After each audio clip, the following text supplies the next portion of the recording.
इधर मध्य प्रदेश की पूर्व मुख्यमंत्री और बीजेपी की फायर ब्रांड नेता उमा भारती ने लोधी समाज को अपना मान अपमान देखकर ही चुनाव में वोट करने को कहा है, जिस पर अब सियासत तेज हो गई है।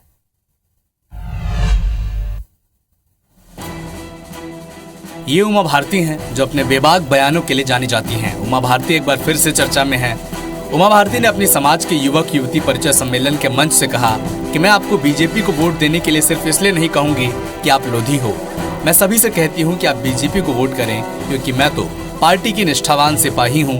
पर आप अपना हित देखना, आपको सारी चीजों को देखकर ही फैसला करना है, क्योंकि आप बीजेपी के निष्ठावान सिपाही नहीं हैं। इसीलिए ये मानकर चलिए कि प्यार के बंधन में हम बंधे हुए हैं, लेकिन राजनीति के बंधन से मेरी तरफ से आपको पूरी तरह से आजादी है। मैं आपको कई बार इस बंधन से मुक्त कर चुकी हूँ कि मेरा फोटो देखकर, भाषण सुनकर वोट नहीं दें।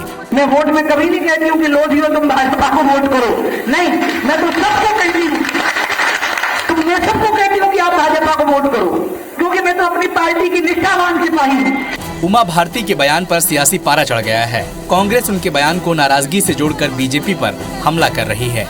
अब बीजेपी को वोट देने वाला लोधी समाज ही नहीं बचा, तो बचा क्या? वोट कौन देगा हमको?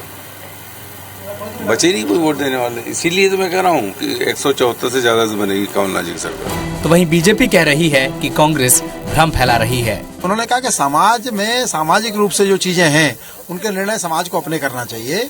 समाज में कैसे कुरीतियां दूर हों, समाज कैसे आगे बढ़े, शिक्षा का कैसे विकास हो। लेकिन मैं भारतीय जनता पार्टी की नेता हूं, मैं भारतीय जनता पार्टी के लिए वोट मांगने आऊंगी, इसमें गलत क्या?